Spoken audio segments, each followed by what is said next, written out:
এই তাড়াতাড়ি তো জামাটা দে। কিন্তু স্যার কেন? জামাটা দে আর গামছাটা দে। কি হলো, তাড়াতাড়ি কর। কেন স্যার? তোকে অত বুঝতে হবে না, তুই এক কাজ কর, তুই আমার এই জামাটা পর, তাড়াতাড়ি পর। স্যার আমি আপনার জামা পরবো? তোকে এত কথা বলতে বলিনি, তুই শিগগিরই কর। কি হলো, তাড়াতাড়ি কর, ওরা চলে আসবে এক্ষুনি। এনে এটা তাড়াতাড়ি পরে নে শিগগিরই।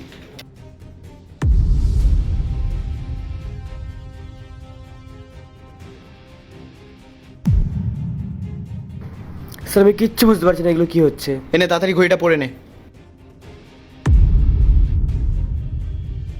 শিগগিরই বস।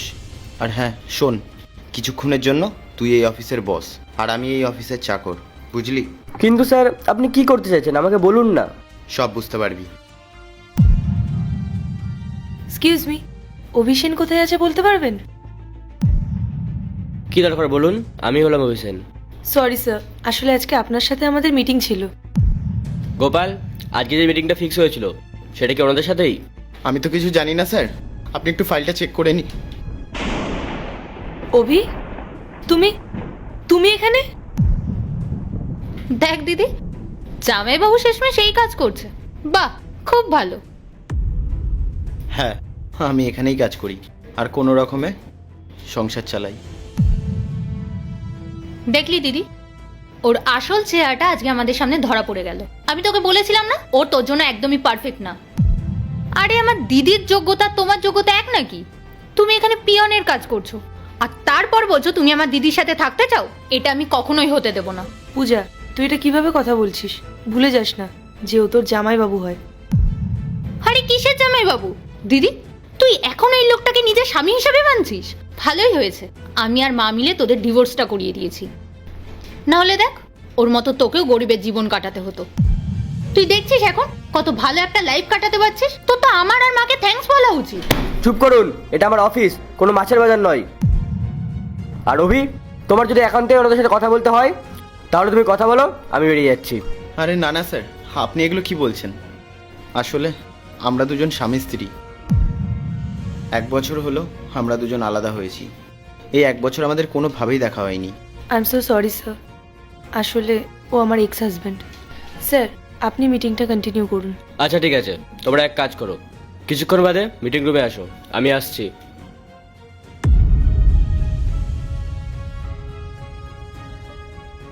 পায়েল, তুমি কি এখনো আমার উপর রেগে আছো? এসব কথা বলে আর কোনো লাভ নেই অভি, কারণ আমাদের ডিভোর্সের কেস চলছে। কিন্তু পায়েল, আমাদের যে স্মৃতিগুলো ছিল এগুলো এত তাড়াতাড়ি কি করে ভুলে যাব? দেখো অভি, আমি সব কিছু ভুলে গেছি, আর তুমিও সব ভুলে যাও, সেটাই ভালো হবে। আর সত্যি বলতে অভি, আমি তোমার যোগ্য নই, তুমি আমার থেকেও অনেক বেটার কাউকে ডিসার্ভ করো। কিন্তু অভি, আমি একটা কথা কিছুতেই বুঝতে পারছি না, তোমার তো ভালো একটা বিজনেস ছিল, তাহলে সেই সব কিছু ছেড়ে তুমি এখানে এই পিয়নের কাজ কেন করছো? পায়েল, পরিস্থিতি মানুষকে অনেক কিছুই শিখিয়ে দেয়। যখন তুমি আমাকে ছেড়ে চলে গেছিলে তখন আমি খুব ভেঙে পড়েছিলাম, ঠিক মতন কাজ করতে পারতাম না। সেই কারণে অফিসের বস আমাকে অফিস থেকেই বার করে দেয়। আর তারপর আমার অনেক জায়গায় ধার দেনা হয়ে যায়, যার কারণে আমি আমার বাড়ি ঘর সম্পত্তি সব হারিয়ে ফেলি। কোনো রকম একটা ভাঙাচোরা ঘর পাই, সেখানেই এখন দিন কাটিয়ে দিই। এইভাবেই চলছে আমার জীবন। সকালে উঠি, কাজে আসি, সন্ধ্যাবেলা বাড়ি যাই। জানো পায়েল, আজ আমার মনে হচ্ছে তুমি যদি আমার সাথে থাকতে তাহলে আজ তোমাকে আমার মতন এইভাবে কষ্ট করতে হতো। ভালোই হলো তুমি আমাকে ছেড়ে দিয়েছো, অন্তত পক্ষে সুখে জীবন তো কাটাতে পারছো। কিন্তু জানো পায়েল, আমি এটাই বুঝে উঠতে পারছি না যে আমার কি ভুল ছিল যে যার কারণে তুমি আমাকে ছেড়ে দিয়ে চলে গেলে। এই শোনো, তোমার সাহস কি করে হলো আমার দিদিকে এইসব কথা বলার? তোমার এখন কোনো অধিকার নেই আমার দিদির ওপরে, নিজের যোগ্যতায় থাকো। আর দিদি, তুই চল তো এখান থেকে, আমাদের মিটিং আছে। দাঁড়া বোন, আজকে যখন ও জানতে চাইছে যে আমি ওকে কেন ছেড়ে গেছিলাম, তখন ওর সব প্রশ্নের উত্তর আমি আজকে দেব। অভি, তুমি কিছুই জানো না তাই না, যে আমি কেন তোমায় ছেড়ে গেছিলাম? তুমি আমার পেছনে পেছনে আমার সাথে বিশ্বাসঘাতকতা করেছিলে। পায়েল, এসব তুমি কি বলছো? আচ্ছা, তোমার এখন কিছুই মনে নেই তাই না? ঠিক আছে, আমি তোমাকে সব কিছু মনে করিয়ে দিচ্ছি। তুমি আমার ফ্রেন্ড মেঘাকে তো নিশ্চয়ই চেনো। আমার পেছনে তুমি মেঘার সাথে অ্যাফেয়ার চালাচ্ছিলে, আর তুমি বলছো যে তুমি কি করেছো। তুমি জানো অভি, তোমাকে আর মেঘাকে অনেকবার একসাথে দেখেছে আমার মা আর আমার বোন। আর আমি যখন আমার বোনকে জিজ্ঞেস করেছি, তখন আমার বোন আমাকে বলেছে যে তুমি আর মেঘা নাকি 1 বছর ধরে একে অপরকে ডেট করছো। আর এত কিছুর পরেও তুমি আমাকে জিজ্ঞেস করছো যে তুমি কি করেছো। দিদি ছাড় না তুই এইসব। বলতে দে আমাকে বোন, আমি আজকে আর চুপ থাকবো না। সবসময় মেয়েরাই ভুল হয় না। দিদি তুই একটু চুপ কর না। কেন চুপ করবো বোন? অভি, আমি তোমাকে আর মেঘাকে কতটা বিশ্বাস করতাম, আর তোমরা দুজনেই আমার বিশ্বাস ভাঙলে। আচ্ছা পায়েল, তুমি কখনো মেঘার সাথে কথা বলেছো? মেঘা আমার সাথে যা অন্যায় করেছে তার জন্য আমি ওকে কখনো ক্ষমা করব না, আর আমি কখনো ওর সাথে কথা বলবো না। পায়েল, তুমি যদি সত্যিটা জানতে চাও, তুমি আমার কথা শুনে লাস্ট একবার মেঘাকে কল করে দেখো। কেন? আমি কেন কল করবো ওকে? দিদি দিদি তুই আমার কথাটা শোন। এই মানুষটা কিন্তু তোকে উল্টোপাল্টা বোঝানোর চেষ্টা করছে। তুই চল, আমাদের লেট হয়ে যাচ্ছে। তুই চুপ কর বোন, আজকে আমি এর শেষ দেখেই ছাড়বো।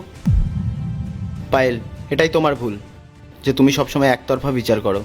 কখনো কখনো সামনের মানুষটারও কথা শোনা উচিত।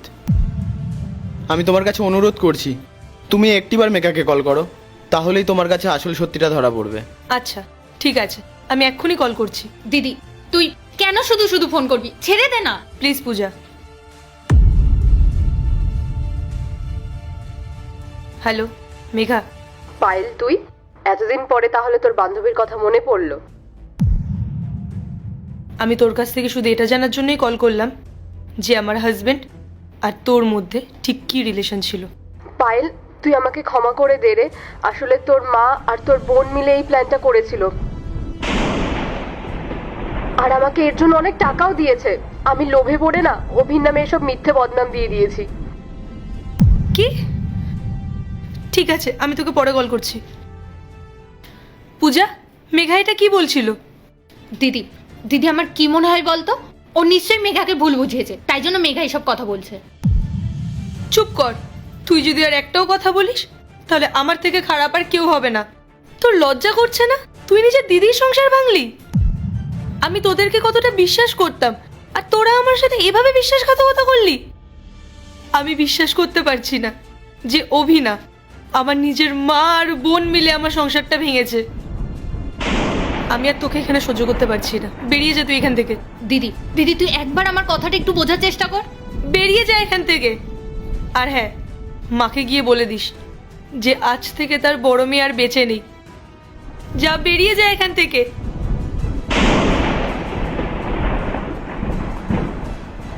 পায়েল, আমি সত্যি সত্যি তোমার সাথে চিট করিনি। তুমি আমাকে ক্ষমা করে দাও, আমি তোমার ওপরে মিথ্যে বদনাম দিয়েছি। অভি, আমরা কি আবার এক হতে পারি না? তোমার আর এই কাজ করার কোনো দরকার নেই। যতদিন তুমি অন্য কোথাও ভালো জব না পাচ্ছ, ততদিন আমি তোমার দায়িত্ব নিচ্ছি। আমি যা কাজ করি সেটাতে আমাদের দুজনের সংসার ভালোভাবে চলে যাবে। পায়েল, তুমি যে আমাকে ক্ষমা করে দিয়েছো এটাই আমার কাছে অনেক। আর তুমি যে বলছিলে জবটা করতে হবে না, পায়েল, আমার জব করার কোনো দরকার নেই। আমার মনে হয় তুমি মেলটা ভালো করে চেক করোনি। একবার চেক করে দেখো। মেলের কথা আসছে কেন এখানে? একবার চেক করো।